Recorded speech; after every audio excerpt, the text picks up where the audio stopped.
അമേരിക്കയിലെ വിസ്കോൺസിൻ മേഖലയിലുണ്ടായ ശക്തമായ ചുഴലിക്കാറ്റിൽ ചരിത്രപ്രസിദ്ധമായ സെന്റ് ജോസഫ് കത്തോലിക്ക ദേവാലയത്തിൽ വൻ നാശനഷ്ടം.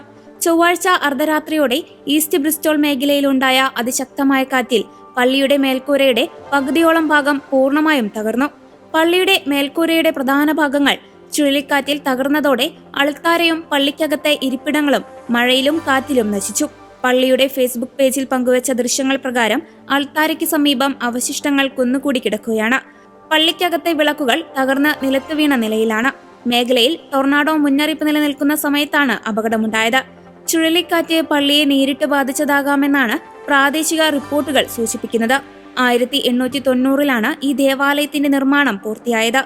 പ്രശസ്ത സ്വിസ് അമേരിക്കൻ ആർക്കിടെക്ട് ഹെൻറി മെസ്മറാണ് ഗോത്തിക് റിവൈവൽ ശൈലിയിലുള്ള ഈ പള്ളി രൂപകൽപ്പന ചെയ്തത്. വിസ്കോൺസിൻ ഹിസ്റ്റോറിക്കൽ സൊസൈറ്റിയുടെ പട്ടികയിൽ ഇടം പിടിച്ചിട്ടുള്ള ഈ ചരിത്ര സ്മാരകം ഡെയിൻ കൗണ്ടിയിലെ കത്തോലിക്ക വിശ്വാസികളുടെ പ്രധാന കേന്ദ്രമാണ്. മാഡിസൺ രൂപതയുടെ ഭാഗമാണ് ഈ ഇടവക. തലമുറകളായി വിശ്വാസികൾക്ക് തണലേകിയ ഈ ദേവാലയത്തിനുണ്ടായ നാശനഷ്ടങ്ങളിൽ ഞങ്ങൾ അതീവ ദുഃഖിതരാണെന്ന് രൂപത പ്രസ്താവനയിൽ അറിയിച്ചു. രൂപതയുടെ കൺസ്ട്രക്ഷൻ വിഭാഗവും ഇൻഷുറൻസ് പ്രതിനിധികളും സ്ഥലത്തെത്തി നാശനഷ്ടങ്ങൾ വിലയിരുത്തി വരികയാണ്. അതേസമയം പള്ളി പുനർനിർമ്മിക്കുന്നതിനായി വിശ്വാസികളുടെ പ്രാർത്ഥനയും സഹായവും രൂപത അഭ്യർത്ഥിച്ചു. മേഖലയിൽ കനത്ത മഴയും കാറ്റും തുടരുന്നതിനാൽ ജാഗ്രത പാലിക്കാൻ അധികൃതർ നിർദ്ദേശം നൽകിയിട്ടുണ്ട്.